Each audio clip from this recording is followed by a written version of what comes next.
तो फाइनली आज 16 जून को सैमसंग ने इंडिया में सैमसंग के A33 5G डिवाइस के लिए Android 15 बेस्ड One UI 7.0 का ऑफिशियल स्टेबल अपडेट जो है वो रिलीज कर दी है। 3337 MB की अपडेट फाइल साइज देखने को मिल जाती है। मई 2025 का सिक्योरिटी पैच भी देखने को मिल जाता है। और आज की इस वीडियो में हम सैमसंग के A33 5G डिवाइस के Android 15 बेस्ड One UI 7.0 के स्टेबल अपडेट का फुल रिव्यू करने वाले हैं और जानेंगे कि सैमसंग के A33 5G डिवाइस के Android 15 बेस्ड One UI 7.0 के अपडेट के अंदर हमें क्या कुछ नए फीचर्स, इम्प्रूवमेंट्स और जो चेंजेस हैं वो देखने को मिल जाती हैं। तो पूरी डिटेल में आज की इस वीडियो में हम बात करेंगे, तो वीडियो को स्टार्टिंग से लेकर एंड तक जरूर देखना और इस वीडियो को लाइक और चैनल को सब्सक्राइब करके सामने बेल आइकन को प्रेस करके ऑल भी सिलेक्ट कर देना। तो दोस्तों चलिए इस वीडियो को स्टार्ट करते हैं। तो सबसे पहले स्टार्ट करते हैं लॉक स्क्रीन से। तो लॉक स्क्रीन में हमें इस बारी काफी सारे न्यू चेंजेस देखने को मिल जाते हैं। अगर हमने यहाँ पर नोटिस किया होगा तो लॉक स्क्रीन के अंदर जो हमें क्विक एक्शन टॉगल्स देखने को मिलते हैं उनके शेप को सैमसंग ने इस बारी कम्प्लीटली राउंड कर दिया है। राउंड शेप के हमें क्विक एक्शन टॉगल देखने को मिल जाते हैं और लॉक स्क्रीन को कस्टमाइज करने के जो ऑप्शन है उनके अंदर भी चेंजेस किए गए हैं। कुछ नए फीचर्स ऐड किए गए हैं, कुछ नए ऑप्शन भी देखने को मिल जाते हैं। पहले हमें लॉक स्क्रीन के बॉटम में फ्रेम और इफेक्ट का ऑप्शन देखने को मिलता था, लेकिन अब हमें यहाँ पर दो नए ऑप्शंस देखने को मिल जाते हैं, सजेस्ट और गैलरी का। सजेस्ट वाले ऑप्शन के अंदर जाएंगे तो हमारा जो डिवाइस है वो हमें खुद सजेस्ट करके देगा कि हमें कौन सा वॉलपेपर अप्लाई करना चाहिए। तो यहाँ पर हमें कुछ वॉलपेपर्स के जो सजेशन है वो देखने को मिलेंगे। वॉलपेपर का जो डिजाइन है वो भी हमें अलग अलग देखने को मिलेगा। क्लॉक भी हमें हर एक वॉलपेपर पे अलग देखने को मिलेगी और वॉलपेपर के जो कलर्स हैं वो भी हमें अलग अलग देखने को मिलेंगे। तो हम अपने अकॉर्डिंग यहाँ पर से कोई भी वॉलपेपर जो है वो अप्लाई करके रख सकते हैं। इसके अलावा गैलरी वाले ऑप्शन के ऊपर क्लिक करके हम डायरेक्ट गैलरी से कोई भी वॉलपेपर जो है वो अप्लाई करके रख सकते हैं। और फ्रेम वाले ऑप्शन के अंदर जाएं तो फ्रेम वाले ऑप्शन के अंदर हमें दो नए फ्रेम्स देखने को मिल जाते हैं, स्टार और हार्ट का। तो ये न्यू One UI 7 के न्यू फ्रेम हमें लॉक स्क्रीन के अंदर देखने को मिल जाते हैं। और इसके अलावा इफेक्ट वाले ऑप्शन के अंदर भी कुछ नए इफेक्ट जो है वो ऐड किए गए हैं। और क्लॉक के ऊपर क्लिक करें तो अब यहाँ पर हमें न्यू इंटरफेस देखने को मिल जाता है क्लॉक को कस्टमाइज करने का। यहाँ पर हमें सबसे पहला ऑप्शन फॉन्ट्स एंड कलर्स का देखने को मिल जाता है। यहाँ पर हमें वही ओल्ड क्लॉक स्टाइल जो है वो देखने को मिल जाती है और यहाँ पे क्लॉक के कलर को चेंज करने का ऑप्शन जो है वो भी देखने को मिल जाता है। और यहाँ पर जो हमें फर्स्ट क्लॉक स्टाइल देखने को मिलती है उसी की थिकनेस को हम कम ज्यादा कर सकते हैं। और स्टाइल वाले ऑप्शन के अंदर जाएं तो यहाँ पर हमें कुछ और क्लॉक फेसेस जो है वो देखने को मिल जाती हैं। और सबसे आखिर में हमें दो नए क्लॉक फेसेस जो है वो देखने को मिल जाती हैं जो देखने में काफी ज्यादा अच्छी लगती है। तो इनमें से मैं एक क्लॉक फेस को अपने डिवाइस के ऊपर अप्लाई करके दिखा देता हूँ। तो ये वाली क्लॉक स्टाइल मैंने अपने डिवाइस के ऊपर अप्लाई कर दी और यहाँ पर आपको क्लॉक स्टाइल के नीचे शो वेदर इंफॉर्मेशन का ऑप्शन देखने को मिल जाता है। इसे आप इनेबल भी कर सकते हैं। शो डेट अबाउ क्लॉक का ऑप्शन भी देखने को मिल जाता है, इसे भी आप इनेबल कर सकते हैं। इसे इनेबल करने से डेट जो है वो आपकी क्लॉक के ऊपर शो होगी। और बात करें क्लॉक की तो क्लॉक को इस बार आप पहले के कंपैरिजन में साइज में और भी ज्यादा बड़ा कर सकते हैं, जो यहाँ पर आप देख सकते हैं। क्लॉक के अलावा अब हम एड विजेट्स वाले सेक्शन के अंदर जाते हैं। पहले हमें कुछ ही एप्लीकेशंस के विजेट्स का सपोर्ट लॉक स्क्रीन के ऊपर देखने को मिलता था, लेकिन अब हमें काफी सारी एप्लीकेशंस के विजेट्स का सपोर्ट लॉक स्क्रीन के ऊपर देखने को मिल जाता है। और यहाँ से मैं कुछ विजेट्स अपनी लॉक स्क्रीन के ऊपर अप्लाई करके भी दिखा देता हूँ।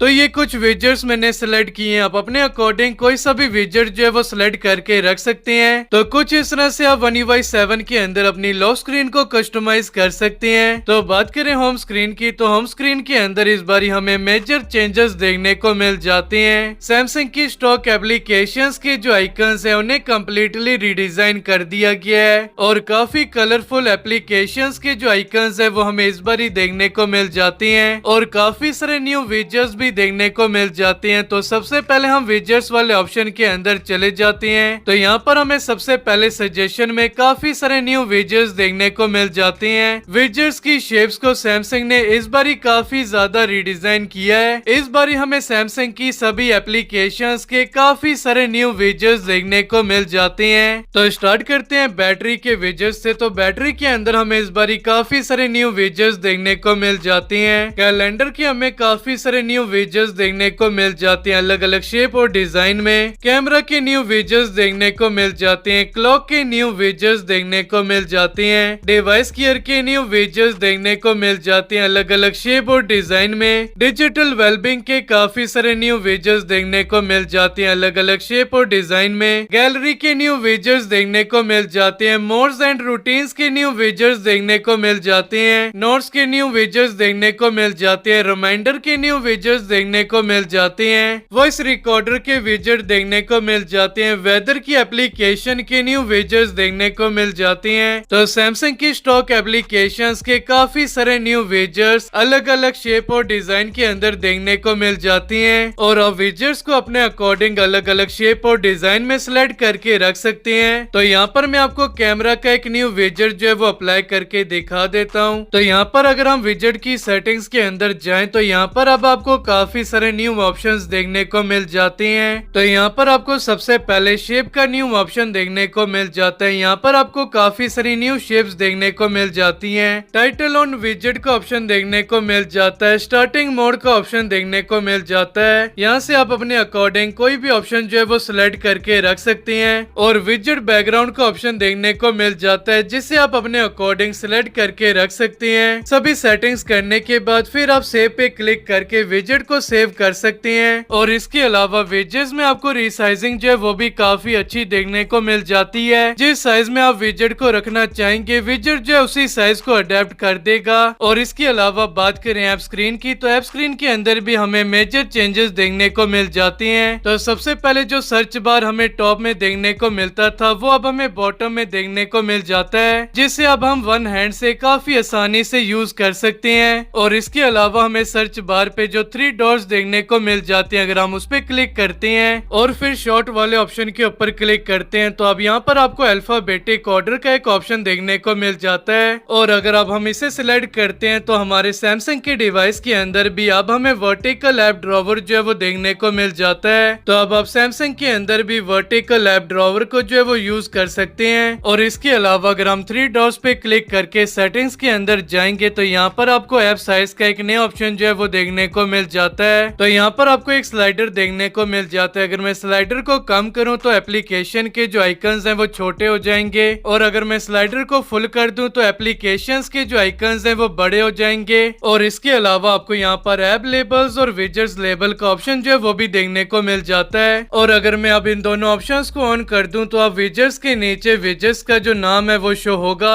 और एप्लीकेशंस के नीचे एप्लीकेशन का जो नाम है वो शो होगा। जैसे कि ये वेदर विजेट है तो इसके नीचे वेदर लिखा है। जैसे कि ये गूगल का विजेट है तो इसके नीचे गूगल लिखा है। और जैसे ये गैलरी की एप्लीकेशन है तो इसके नीचे गैलरी लिखा है। तो इस ऑप्शन को आप चाहें तो इनेबल कर सकते हैं और चाहें तो डिसेबल करके रख सकते हैं। और इसके अलावा आप यहाँ से होम स्क्रीन के लेआउट को चेंज कर सकते हैं। होम स्क्रीन के ग्रिड को चेंज कर सकते हैं। ऐप स्क्रीन के ग्रिड को चेंज कर सकते हैं। फोल्डर के ग्रिड को चेंज कर सकते हैं और भी काफी सारी सेटिंग्स आप यहाँ से कर सकते हैं। इसके अलावा अगर आपने होम स्क्रीन पे कोई फोल्डर रखा है तो अब आप फोल्डर के साइज को इंक्रीज भी कर सकते हो। सिंपली आपने फोल्डर के ऊपर प्रेस एंड होल्ड करके रखना है और एनलार्ज वाले ऑप्शन के ऊपर क्लिक कर देना है और आपका जो फोल्डर है उसका जो साइज है वो इंक्रीज हो जाएगा। और अब आप फोल्डर को ओपन किए बगैर ही एप्लीकेशन को ओपन क्लोज कर सकते हो। और अगर आप 3 लाइन के ऊपर क्लिक करोगे तो फोल्डर जो है वो फुल साइज में ओपन हो जाएगा। तो इनलार्ज फोल्डर का न्यू फीचर भी देखने को मिल जाता है। तो अब बात करें सेटिंग्स की तो सेटिंग्स के यूआई को सैमसंग ने माइनर सा रिडिजाइन किया है। तो बात करें One UI 7 के सबसे बड़े चेंज की तो वो हमें क्विक पैनल और नोटिफिकेशन पैनल के अंदर देखने को मिल जाता है। नोटिफिकेशन पैनल और क्विक पैनल को सैमसंग ने सेपरेट कर दी है। अगर हम राइट कॉर्नर से स्वाइप करते हैं तो हमें क्विक पैनल देखने को मिलता है और अगर हम लेफ्ट कॉर्नर से स्वाइप करते हैं तो हमें पैनल ओपन हो जाएगा।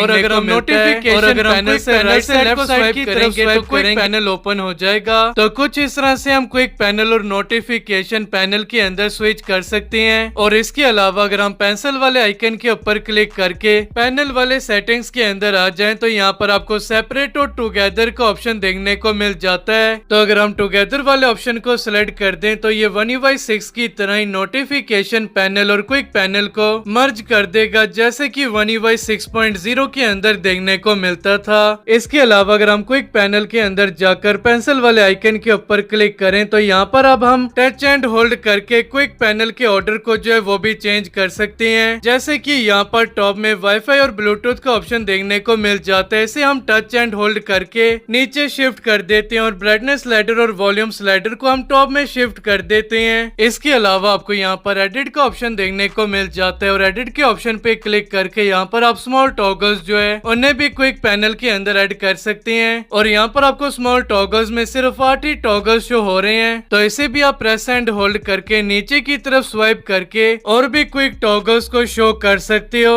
और डन पे क्लिक करके आपकी जितनी भी सेटिंग्स हैं वो अप्लाई हो जाएंगी और कुछ इस तरह से क्विक पैनल जो है वो एडिट हो जाएगा। और अब आप अपने अकॉर्डिंग क्विक पैनल को कस्टमाइज जो है वो कर सकते हो। अगले फीचर की बात करें तो आपने सबसे पहले सेटिंग्स के अंदर चले जाना है। सेटिंग्स के अंदर जाने के बाद आपने लॉक स्क्रीन वाले सेक्शन के अंदर चले जाना और यहाँ पर आपको 9 बार का फीचर देखने को मिल जाता है। तो आपने 9 बार वाले ऑप्शन के अंदर चले जाना और यहाँ पर आपको जितने भी ऑप्शन देखने को मिलते हैं सभी को इनेबल कर देना है। तो अब मैं आपको 9 बार का यूज जो है वो दिखा देता हूँ। जैसे कि मैंने यहाँ पर एक म्यूजिक प्ले किया, क्लॉक एप्लीकेशन में जाकर टाइमर को ऑन किया और वॉइस रिकॉर्डर एप्लीकेशन के अंदर जाकर वॉइस रिकॉर्डर को ऑन किया और फोन की स्क्रीन को ऑफ करके ऑन किया। तो यहाँ पर आप देख सकते हैं लॉक स्क्रीन में आपको बॉटम में 9 बार का फीचर जो है वो देखने को मिल जाता है। लाइव एक्टिविटीज को देख सकते हैं और यहीं से अगर आप म्यूजिक प्लेयर के ऊपर क्लिक करते हैं तो म्यूजिक प्लेयर जो है वो एक्सपेंड हो जाता है और टाइमर के ऊपर क्लिक करते हो तो टाइमर भी कुछ इस तरह से एक्सपेंड हो जाएगा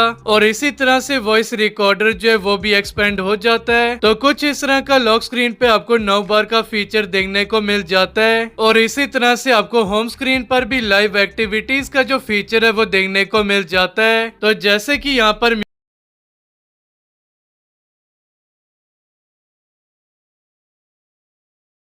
म्यूजिक और टाइमर चल रहा है और मैं इस पिल शेप के आइकन के ऊपर क्लिक करता हूं तो ये पिल जो है वो एक्सपेंड हो जाती है और आप इसे भी स्वाइप कर करके लाइव एक्टिविटीज में स्विच कर सकते हैं और यहीं से आप एप्लीकेशन में जो है वो अगले चेंज कर सकते हैं। तो कैमरा की तो ये 9 बार का जो यूआई है उसे देखने को मिल जाता है। One UI किया है, सभी ऑप्शन हमें बॉटम में देखने को मिल जाते हैं जो कि पहले हमें टॉप में देखने को मिलते थे। यहाँ पर हमें 4 डॉट्स का ऑप्शन देखने को मिलता है। जैसे हम 4 डॉट के ऊपर क्लिक करते हैं वैसे ही जो सभी ऑप्शंस हैं वो सामने आ जाती हैं और अब हम बॉटम से ही अलग अलग ऑप्शंस को इनेबल कर सकते हैं। जैसे कि मेगापिक्सल के ऑप्शन को इनेबल कर सकते हैं, मोशन फोटो को इनेबल कर सकते हैं, टाइमर को इनेबल कर सकते हैं और भी काफी सारी सेटिंग्स को हम यहीं से चेंज कर सकते हैं। और वीडियोस वाले सेक्शन के अंदर जाएं तो यहाँ पर भी सभी ऑप्शन बॉटम में ही देखने को मिल जाते हैं। जैसे कि अल्ट्रा स्टडी मोड, वीडियो का रेजोल्यूशन और भी काफी सारे ऑप्शन हमें बॉटम में ही देखने को मिल जाते हैं। और इसके अलावा मोर वाले सेक्शन के अंदर जाएं तो मोर वाले सेक्शन को भी सैमसंग ने कम्प्लीटली रिडिजाइन कर दिया है और सभी ऑप्शन हमें अब बॉटम में देखने को मिल जाते हैं कुछ इस तरह से। और इसके अलावा अगर आप कैमरा एप्लीकेशन की सेटिंग्स के अंदर जाते हो, कंपोजिशन गाइड वाले सेक्शन के अंदर जाकर इसे इनेबल करते हो तो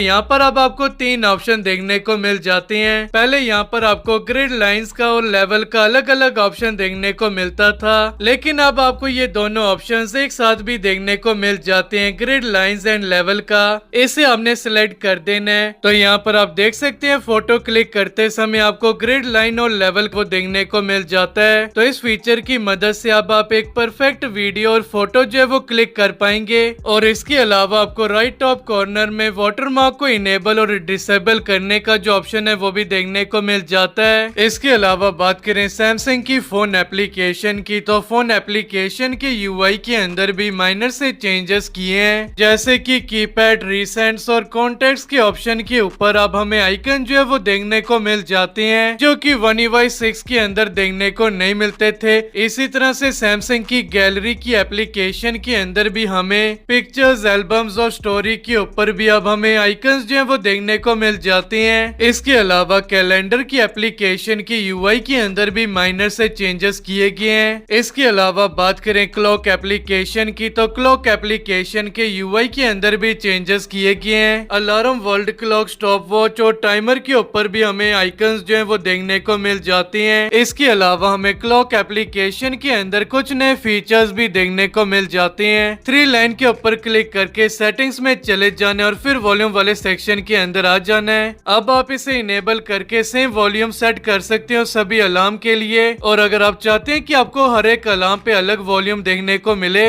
तो वो भी अब आप यहाँ से कर सकते हो। इसके अलावा आपको अलार्म ग्रुप का भी एक नया फीचर देखने को मिल जाता है क्लॉक की एप्लीकेशन में, जिसे आप अपने अकॉर्डिंग यूज कर सकते हैं।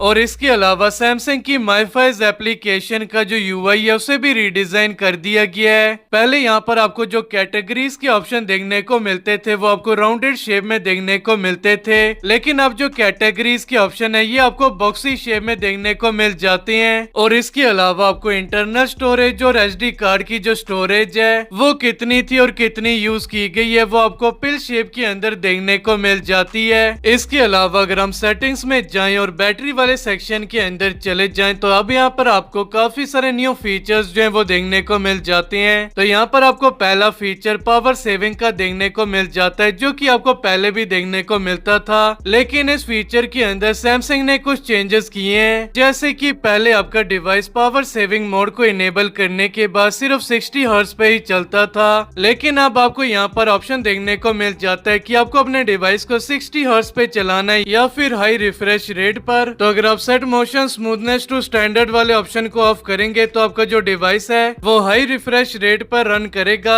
तो ये नया फीचर हमें देखने को मिल जाता है। तो इसके अलावा अगर आप बैटरी प्रोटेक्शन वाले ऑप्शन को ऑन करोगे तो इसके अंदर भी जो चेंजेस हैं वो किए गए हैं। तो पहले अगर आपने मैक्सिमम वाला ऑप्शन सिलेक्ट करके रखा होगा तो यहाँ पर आपको सिर्फ 80 तक का ही ऑप्शन जो है वो देखने को मिलता था। अब आप 95 तक अपनी बैटरी को जो है वो लिमिट करके रख सकते हो, यानी कि आपका जो डिवाइस है अगर हमने 95% सिलेक्ट करके रखा है तो आपका जो डिवाइस है वो 95% तक ही चार्ज होगा और फिर चार्जिंग जो है वो स्टॉप हो जाएगी। तो अब आप यहाँ पर अपने अकॉर्डिंग 80, 85, 90 और 95% तक जो बैटरी को लिमिट है वो कर सकते हैं। और इसके अलावा आपको बैटरी वाले सेक्शन के अंदर ऑटो डिम स्क्रीन का ऑप्शन भी देखने को मिल जाता है। तो ये फीचर पहले देखने को नहीं मिलता था, लेकिन अब हमें जो One UI 7 के अपडेट के साथ ये फीचर जो है वो देखने को मिल जाता है। ये फीचर ऑन होगा। अगर आप इसे ऑफ करोगे तो आपका जो डिवाइस है वो 5% बैटरी होने के बाद भी जो स्क्रीन को जो है वो डिम नहीं करेगा।